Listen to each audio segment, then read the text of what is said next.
Good afternoon and welcome to today's webinar, which is our part of our ChemCareers series and is all about becoming a chemistry teacher in England.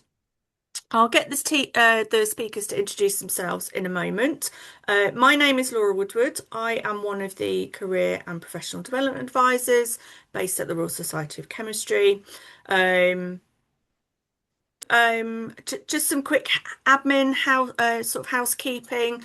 Closed captions is enabled, so if you want to turn those on, you should be able to sort of click those on at a box at the bottom of your screen.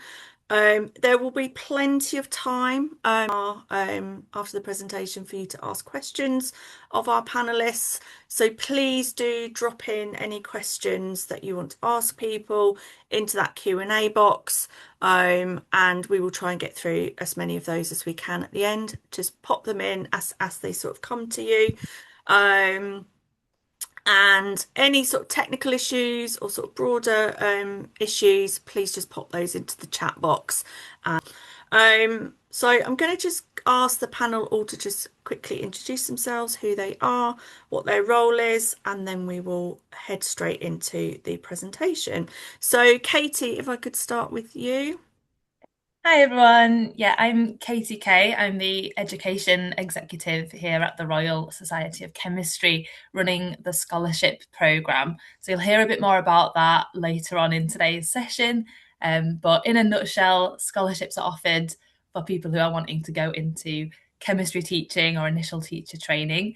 And I run that entire programme from supporting our current scholars to recruiting new scholars for the next academic year. Thank you. And Andrew? Hi everybody, I am part of the Department for Education's Explore advisory team, and we largely work with first and second year students, supporting them as they progress, hopefully towards a career in teaching. Prior to that, I worked on one of our parallel teams for 7 years as a teacher training advisor, and prior to that, I worked in schools and was a senior leader in schools for about 20 years. Brilliant. And Chloe? Hello, my name is Chloe and I am an ECT2. I completed my scholarship in 2024 and I'm currently working at a state school in the West Midlands as a third in department. Brilliant. Thank you very much.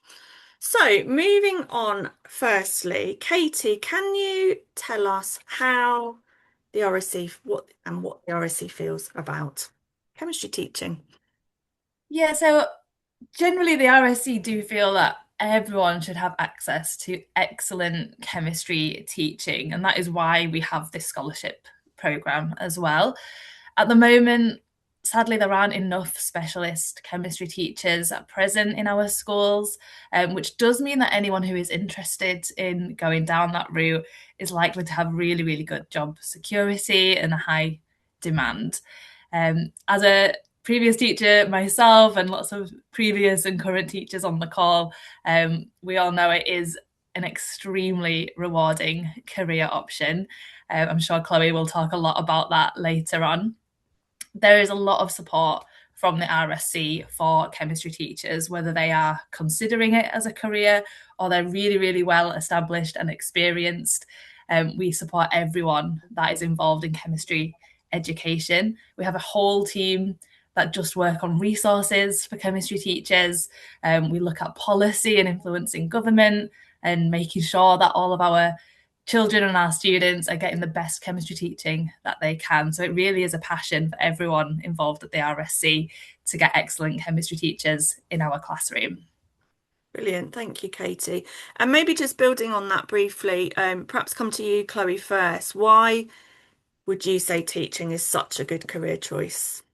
I think just to add to what Katie said about it being a really meaningful and rewarding profession, if you love working with young people and you have a passion for chemistry and in some cases science as well, as you might be expected to teach those, it really makes a lasting change and gives you that job satisfaction.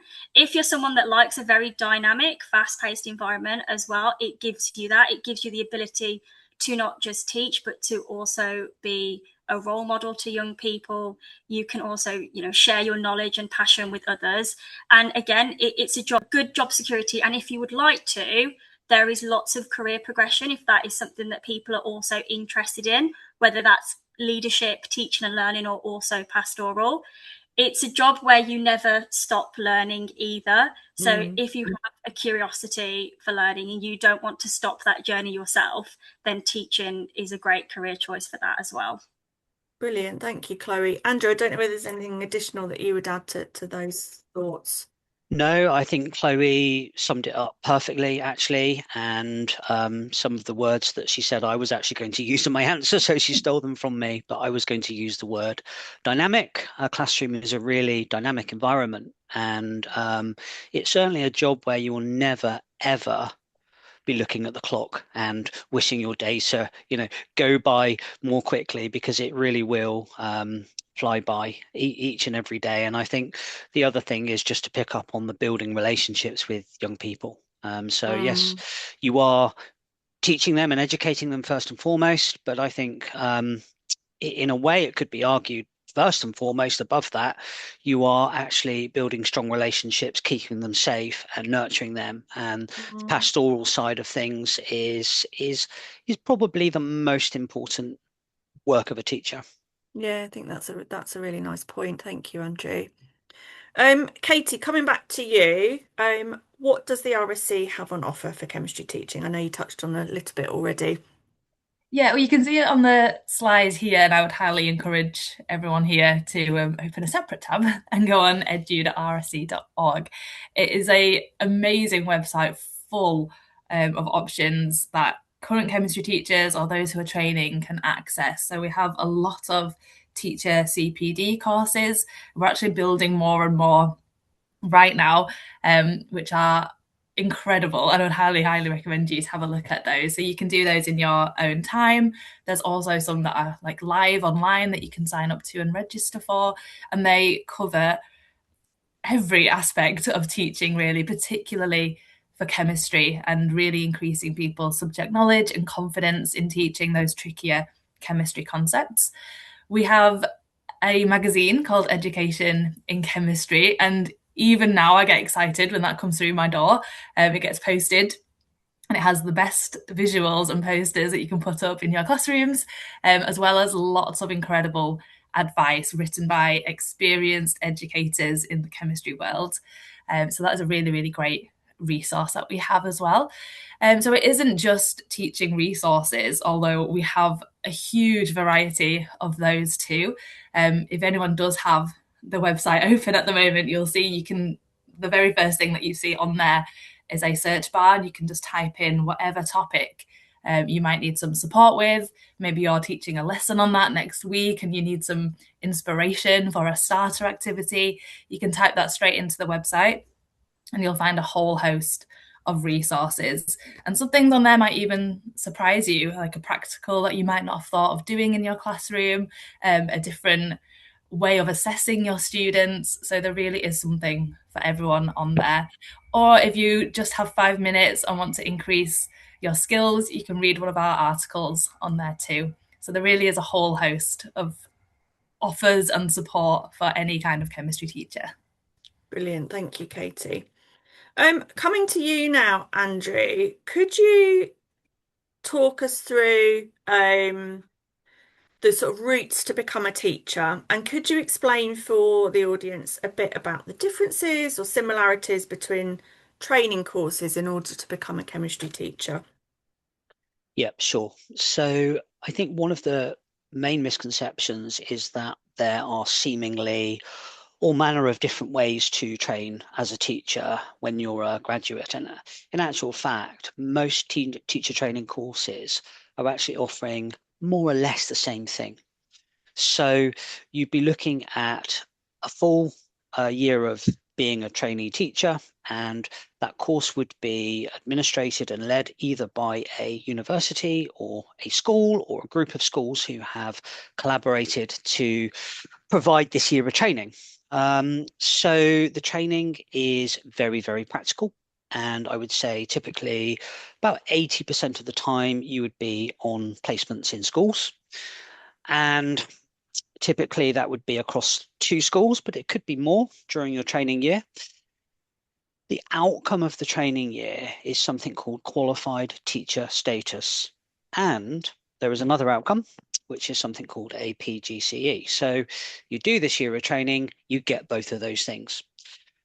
The QTS, or qualified teacher status, sorry, is something you evidence as you work towards interacting with the teacher standards. So teachers have a set of workforce standards, and as a trainee, you would build up an evidence bank of you demonstrating those, and that's how you achieve QTS.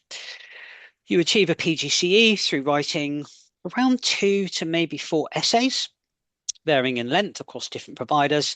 And a PGCE is an academic complement, let's say, to the very practical nature of QTS. So PGCE is 60 credits at level 7. It's 1/3 of a master's. Some people do go on to top that up. And yeah, the two kind of complement each other as you complete the year. I think. So on the government website, which we call Find, you can find it by typing into a Google search, Find Postgraduate Teacher Training. You can filter a search to show courses in your area. Courses operate geographically everywhere in the country, so you will find school-led teacher training courses and university-led teacher training courses within a very close radius to where you live, in all likelihood. And I think my main takeaway for you would be just to consider all courses at this time, because they are basically the same thing. Thank you. So in order to access this year of teacher training, you need to have a bachelor's degree. It's typically expected that you would have at least a 2-2 from a UK university, or a comparable qualification from a university outside of England. You also need to have GCSE Maths and English above a grade 4 or a C in order to access the training. You also need science if you wish to teach primary. If you don't have those in place prior to or at the point of application, it doesn't matter. You can progress with an application whilst you work towards acquiring an equivalency to GCSE Maths and English if you need to demonstrate that before the training course starts. We find that typically qualifications from overseas are comparable to UK qualifications. So for example, if you did high school maths in, let's say, China, it is more than likely that it is comparable to GCSE maths here, but you might need to acquire something called a statement of comparability just to demonstrate that compatibleness, that's a word, between each of those qualifications. Our Get Into Teaching service actually has an overseas qualification team who could actually help you to make that comparability. If you so wish, it's completely free. So please do register interest and give us a call to find out more about that. Thank you. So it is recommended that you would seek some kind of school experience prior to entering into this process, because I think that it's really obvious to state, but at each point in time, as you enter into this application process, people are going to be saying to you or asking of you, why do you want to be a teacher? Mm-hmm. Now, I think if you can wholeheartedly articulate that without having been in a school recently, that's fine. I would say, if you absolutely for sure know that teaching is the right thing for you, then school experience might not be necessary, although any recent school experience can bring a real kind of tangible context to your application. So, you can say, well, I have always wanted to be a teacher and I've been in a school recently. It doesn't have to be extensive school experience. It could just be a day or two. That would be perfectly acceptable.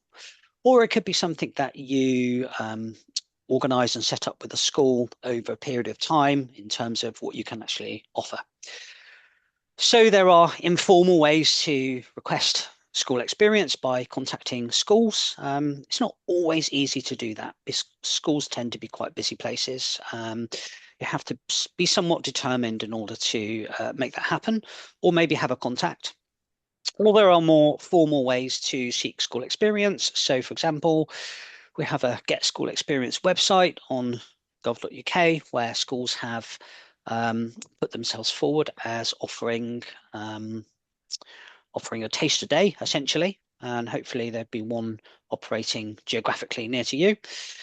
We also have, I'm sorry, I'm not sure if this is the right moment to mention this, but I will, since we're talking about school experience, the internship program, which is open to second and third year chemistry students, which is a formalized 3-week placement in a school.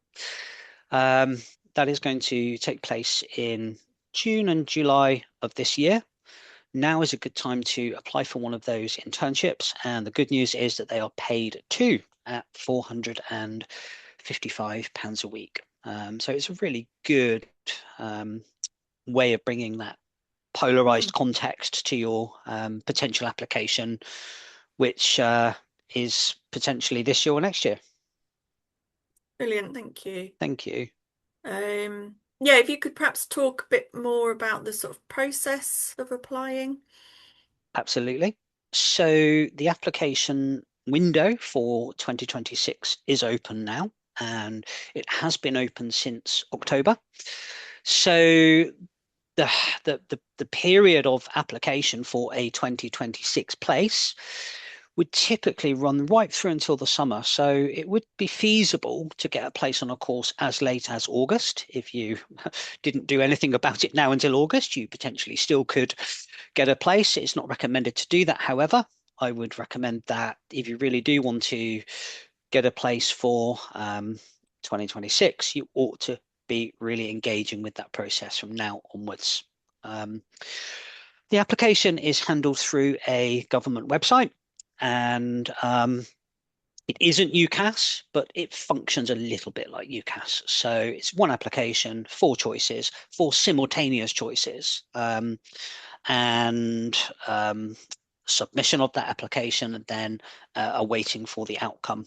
Typically, when you apply, applications are processed fairly quickly, I think, and you could expect to be invited for an interview subsequent to the strength of your application, obviously, within maybe 2 or 3 weeks of applying, I would say on average. So the application form, it's going to take you a couple of hours. I would say set aside a couple of hours just to fill it in, but you might need to spend a little bit more time working on a high quality personal statement. It's advised between 500 and 1,000 words. When I worked with candidates on these over the last few years, I would find that the most effective personal statements did tend to use between 8 and 1,000 words. Obviously tailored to your individual aspirations and uniquely personal to you. Like it says on the slide, you can submit up to 4 applications initially. I think it would be quite unlikely that your application was declined 4 times unless there was something fairly stark in terms of something missing within it. If worst case scenario, your application was declined 4 times, then actually you have the opportunity to keep resubmitting your application for up to 15 courses in total. So you have every opportunity to keep progressing, and I would say if your application was declined, sorry, I'm kind of focusing on the negative things here a little bit. I would suggest that you made contact with our service and got an advisor to work with who can help you to modify anything that might be needed. And I think that's just to reiterate that Yep. point, Andrew, that there is support to help people kind of get through that process and really refine their applications. So yeah, definitely do that if you want that support. Thank you. No, I've gone to... Yes, this is around the sort of funding. Could you chat through that? Yeah, absolutely. So the model that exists for teacher training courses is that you continue to be a student for a year. So for most people, that would be a fourth year of tuition fees and potentially a maintenance loan. So even though teaching is a postgraduate course, it is funded as if it were an undergraduate course. So it's funded in exactly the same way. So the fees are going to be set at 9790 for 2026, but it's worth pointing out that the fees for non-UK candidates, they can vary and they tend to be more expensive, typically in the range of 15 to approximately 25,000, although they can be quite a bit more than that. In addition to the fact that you would be a student and most people would tend to access student finance for that extra year, there is a bursary and a scholarship available. Is now a good moment to talk about that? Absolutely. So the bursary and the scholarship function in a broadly similar way, in that pot of money would come to you as a trainee, and that would be something that the Department of Education would provide to your course provider, who would in turn provide that to you monthly, usually starting in the October of the training year. So it is tax-free, and like I say, it is paid to you in 10 installments. So that would be simply a case of setting up a direct debit. I don't want to talk too much about the scholarship because I know we're going to go on to cover more detail about that. Yeah. Brilliant. Thank you. So yeah, maybe moving to you now, Katie, in terms of that scholarship. And we know obviously there's funding aligned with that scholarship, but I know obviously it is more than that as well. So perhaps you could sort of chat through those things for us. Thank you. Yeah, of course. And you're completely right. There is funding, and that is one of the biggest draws of the scholarship. So this academic year, so for people who are wanting to start their initial teacher training in September 2026, we are offering a £31,000 tax-free scholarship. So we work with the Department for Education on this, and that is an offer instead of the bursary. So you can't get both. That would be wonderful, wouldn't it? You just get one. So I do encourage people who are eligible to apply for the scholarship. And if you're not successful in that, then it's likely you'd be eligible for the bursary anyway, which you don't have to apply for. So the funding is paid through by your ITT provider. We do have a slightly higher amount than the bursary, which is great, but really it's all of the other benefits that we offer that really make the scholarship special. There's a whole host of things that you can see on the screen here. We do offer membership to the RSC for 2 years, actually. So that goes beyond your scholarship year so that we can still support you once that scholarship is over. And what we're really most proud of is the coaching support or mentoring and all of the CPD events that we run with those coaches, but also with external speakers as well. You can see a picture actually on the slide of one of the in-person events that we run. That's at the National STEM Centre.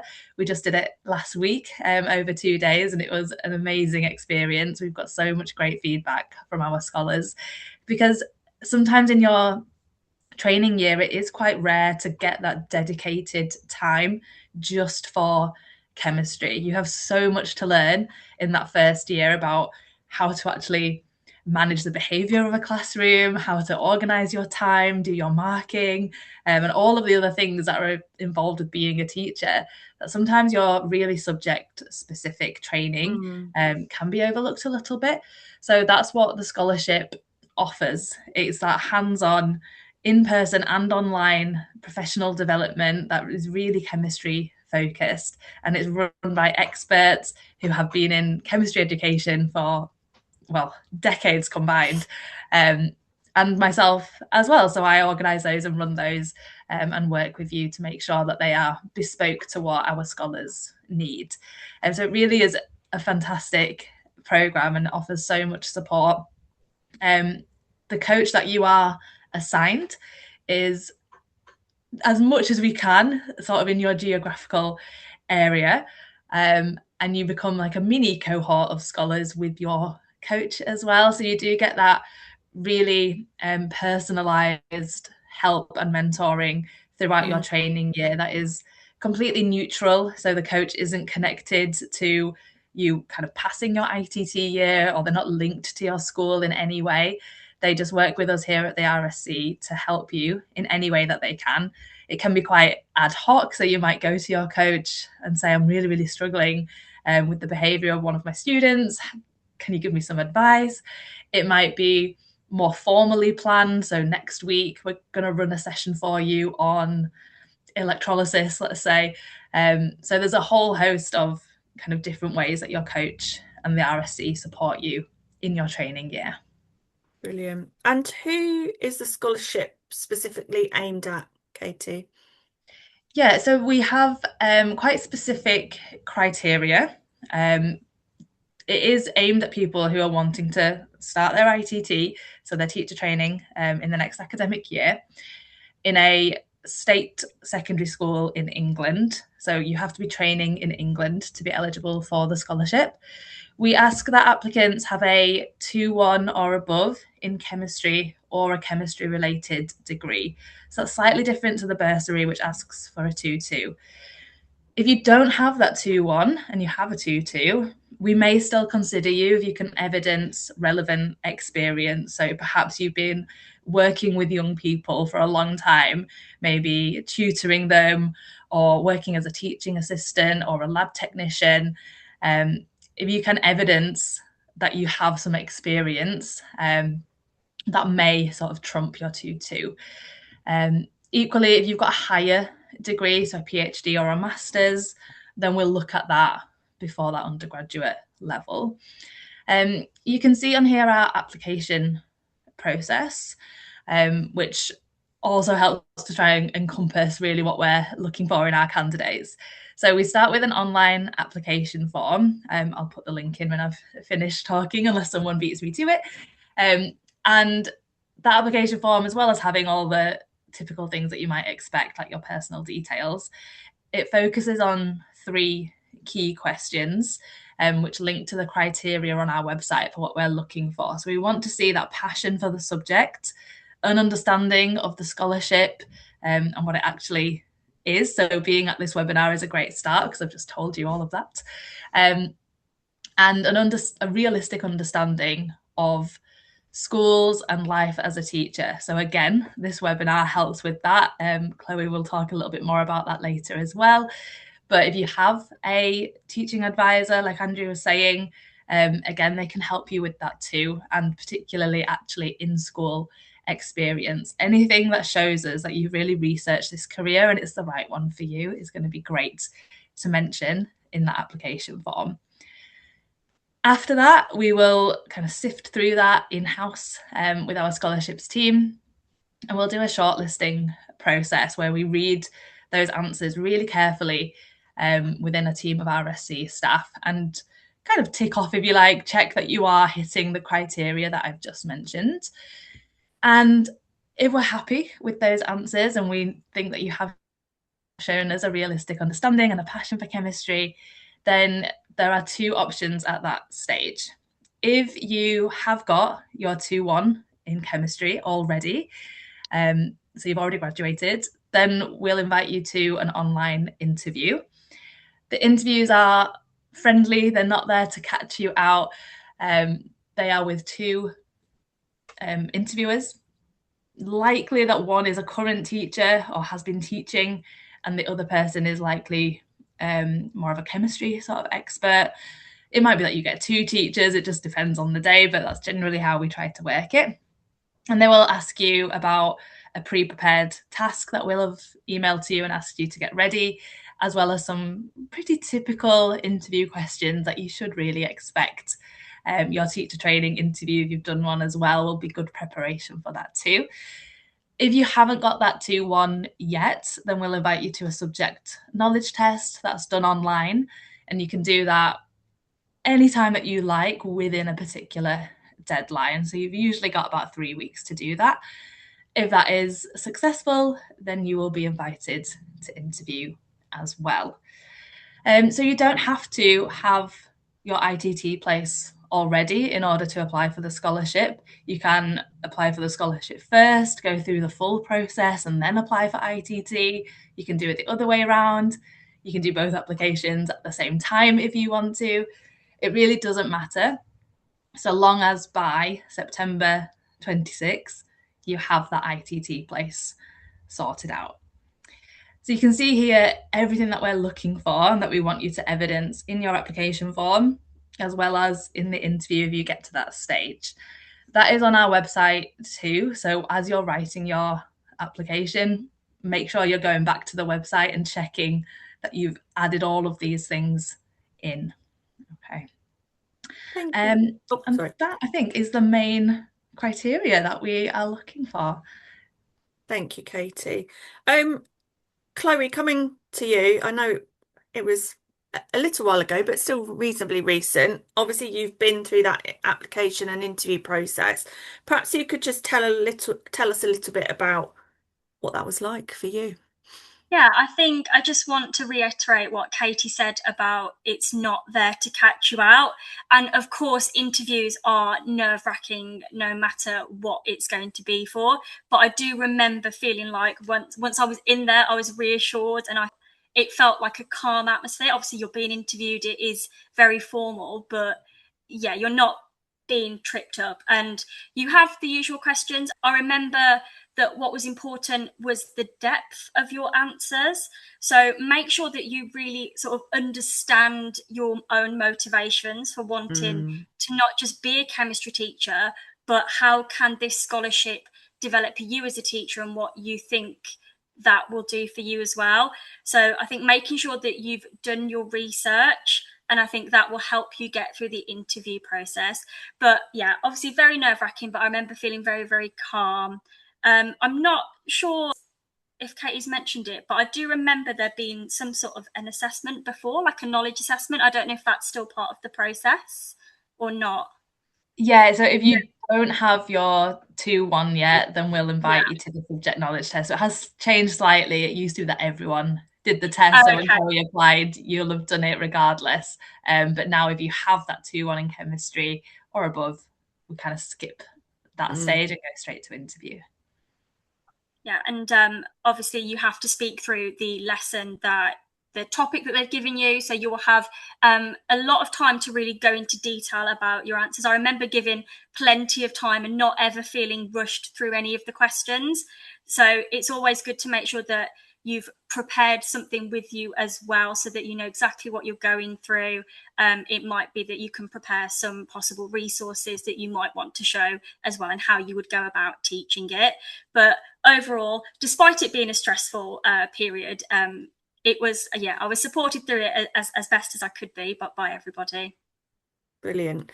And staying with you, Chloe, sort of thinking about that training year and what that was like, perhaps could you sort of talk us through that and perhaps share any sort of favourite memories or highlights of you from that year? Yeah, of course. So I'll start by saying that your training year will go by incredibly fast. I had a fantastic time training, and I think it was elevated by the scholarship. I was able to have lots of little networks, so whether that was within the university or within the school that I was at placement in, and that RSE community as well. So you will have your mentor. My mentor was fantastic, and she was always there if I needed any support. And as Katie already mentioned, it can be more formal, planned things that you go through. But I think I remember a couple of times being like, I'm really struggling with getting my students to attempt 6-mark questions in chemistry. Can you please give me some advice on scaffolding? And we had that conversation through email back and forth, and she was really readily available. I think in terms of your training year, you will succeed, and it will be a better experience the more support you have, and if you use the support that's available, because there's going to be lots of it and it's going to be coming from different directions. It is a tough year and the workload is high. You'll be balancing inside the classroom and also outside of the classroom as well. But you will have lots of support, especially if you apply for the scholarship as well. My training year was sort of my chance to sort of find my teaching style as well. And I think that's one thing I look back and remember, that it was my chance to observe lots of teachers, lots of experts, and ask them questions. So I remember doing lots of observations during my training year, particularly at the start. And it might feel like you sort of just want to get started and you just want to be in the classroom, but it's a really, really important part of your training year that you can observe other teachers and use some of their techniques, whether that is teaching a really abstract concept, whether you're trying to teach something like structure and bonding or electrolysis, or whether it's just managing a classroom whilst you're doing an experiment. And you will have specific CPD sessions as well that will help you to do that, because when you are a chemistry teacher, you're not just stood in the classroom. You have to think about the health and safety of the learners that are in front of you as well when you are doing the experiment. So it's an additional set of challenges as well. One of my favourite memories, not in the classroom but outside the classroom, was the STEM centre in York. That day was just brilliant. It was a lot of the workshops, experiments, demonstrations that we did there, I use now all of the time. It's really, really great for getting that initial interest into chemistry. In terms of at school, during my training year, I was able to start a Science Ambassador programme. So I did an after-school club where learners could complete the CREST Award. And I had my own little team of Year 9 learners. And that is one of my fondest memories from when I was training as well. Thank you so much. Just a final question to you, Chloe. If there's anyone who's listening and they're not sure or they're undecided whether it's the right career move for them, what is it that you love about the teaching, or what would you say to sort of encourage someone to apply? I think I always think about two things, and that is my passion for chemistry, but my passion for sharing that with young people. And I think those two go in tandem, because I love chemistry. I did straight chemistry degree, carried on and did a master's, but I love being able to share that passion with young people and help them get it.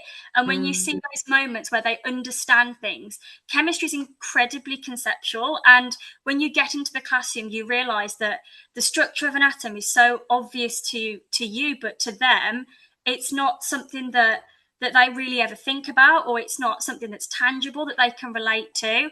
And it's being able to convey that. And I think I always think about that it's those two things that really, I think I would say consider that, and how, would you enjoy, standing up in front of those young people every single day.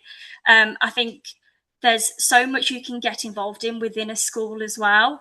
I think my favourite memory sort of in teaching in general, so in my ECT2 now, is British Science Week.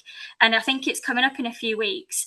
And as my role at the moment, I am running British Science Week. And in the past, the Royal Society of Chemistry have sent me lots of resources, pens, booklets, lots of posters, career guides to give to young people. And a lot of those demonstrations we did at Science Week, I will be doing during at the STEM Centre. I'll be doing at Science Week as well.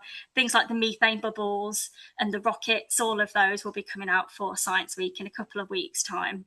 But yeah, I think about, do you love chemistry, and do you love to share that with young people as well? Brilliant. Thank you, Chloe. That's really helpful. I'm going to come to some questions now. So the first question around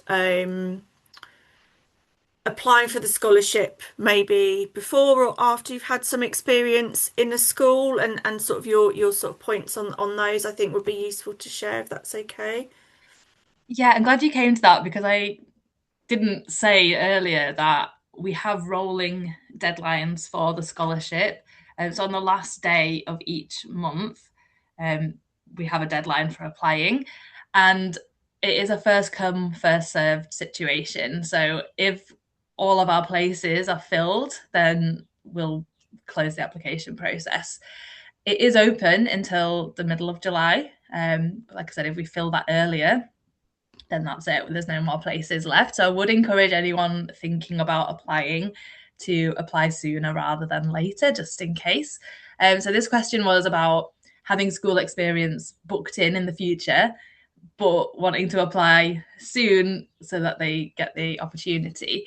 And it's a tough one, and really you'll have to decide that yourself. My advice would be to apply now, if you can, and if the rest of your application is strong enough, so you've got enough to talk about, and it is going to be an application that gets you to interview, then you can talk about that experience at interview once you've had it. If you're not confident in your application, then I would probably advise you to wait until after you've had that school experience, and then it just gives you more to talk about and write about in that process. So it's going to really be up to the individual. However, you can start an application, save it, and finish it later. So you might want to access those questions now, and then you know what it is you need to be writing about. And if your answers maybe aren't of the quality that you want, you can wait and finish them another time. So that is an option as well. Brilliant, thank you. There's some questions around the sort of knowledge tests, and I wonder if you could just clarify sort of what level that knowledge test tests. And someone is also asking, will that just test your sort of chemistry knowledge, or is it your broader science knowledge? Obviously, recognizing you might be teaching across all the sciences. Okay, yes, I missed that bit. So yeah, the test will assess your Key Stage 3, GCSE, and post 16 or A level subject knowledge. The majority of it is GCSE level, but there is bits of Key Stage 3 and A level as well. When we invite you to the subject knowledge test, we do send some links over which have resources to help you revise, really, and some practice questions. And it is just chemistry related. It is just a chemistry subject knowledge test, so there's no biology or physics in there. Brilliant, thank you. That's really helpful. Andrew, perhaps coming back to you just to clarify around the point around sort of fees and bursaries. So someone asking about when they've contacted somewhere, they were told the courses are free. But I think there's maybe that sort of aligns with perhaps using your bursary. Perhaps you could just sort of clarify that again for the listeners. Yeah, absolutely. So the model that exists is that there are tuition fees to pay for teacher training courses, whether they are university-led courses or school-led courses. And if you have the right to live and work in the UK and your status is that you can access public funds, then you can use Student Finance England for the payment of the tuition fees and accessing a maintenance loan. And then in turn as well, that means that as long as you meet the academic requirements, either for the bursary, which is a 2-2, or the scholarship, which is a 2-1, you will also automatically get the one of those as well. Yeah, I hope that clears that up. Thank you, Andrew. A question here, perhaps for Katie. So someone is interested in the chemistry teaching scholarship. They graduate this summer with a predicted first class chemistry degree. They're currently debating whether they prefer to take a year out before starting a teaching program. So they're asking if they apply this year, can they defer, or would they have to reapply the following year? They would have to reapply the following year. So each application cycle is handled within year. So it tends to be the case that teacher training places are not deferred. I have heard of it happening very, very rarely, but it would be best to just enter into the process in the year in which you hope to start. Yeah. Katie, I don't know if you wanted to add anything about the scholarship on that. Yeah, it's a little bit different with the scholarship. We do defer, and we have had people do that. However, it's a little bit of a tricky one because the scholarship isn't guaranteed to always be on offer every year. So, like I said, we are applying are taking applications for September 26, finishing in 2027, we don't know if there will be scholarships in September 27. So we can provisionally say that, yes, we will defer you and you won't have to do the whole scholarship application again, but there might not be a scholarship for you to have. So if they are running, then we'll honour that deferral. But it's a bit of a risk for the applicant to take. Brilliant, thank you. Katie, is there anything else that you'd like to add or say before we sort of close up and finish? I can see you've posted the link to our scholarships website. Thank you very much for that. On there, I'll do a quick plug because we have webinars coming up every month as well. We have 2 different webinars which might be useful for attendees of this one to go to. We have Day in the Life of a Chemistry Teacher and a kind of scholarship application webinar. So the Day in the Life, we've covered most of it today, but I would recommend you go into the scholarship application webinar if you're able to, because we really focus in on how to make a really, really good application form and get you to that next stage, get you into shortlisting and then to the subject knowledge test or the interview. So it's just some very useful tips for those who are seriously considering applying or have maybe started their application and paused it because they want a bit of time to make it as good as it can be. So I'll take that opportunity for a little plug of our webinars. Thank you, Laura. No, absolutely, that's brilliant. Just one last question, perhaps for Andrew. Someone's asking whether they have to have qualified teacher status despite having a PhD in chemistry and 19 years of teaching at undergraduate and postgraduate level. Perhaps you can sort of explain a bit around that. I think that would be helpful. Yeah, absolutely. So it is a legal requirement to have qualified teacher status to work in a state school as a qualified teacher. So the answer is that despite all of your vast experience, you would need to access a training course to acquire QTS in order to work as a qualified teacher. It would be possible for you to work as an unqualified teacher, but the pay structure and I think everything surrounding it would be less favorable to you. So I would say that as the bursary and scholarship offer is high, hopefully that would enable you to access that qualification year. And actually, even though you have lots and lots of experience, I do think that there would be value to be added for you by engaging in the process of qualifying as a secondary school teacher. Brilliant, thank you, Andrew. I'm going to finish up there. Thank you all so much for your time and your input today. If anyone has got any questions, they can either direct them through the careers team at careers@rsc.org, or there is also, is it still teach@rsc.org, Katie? And you can direct those questions directly to Katie. Thank you all for listening. Thank you, everybody. Bye bye.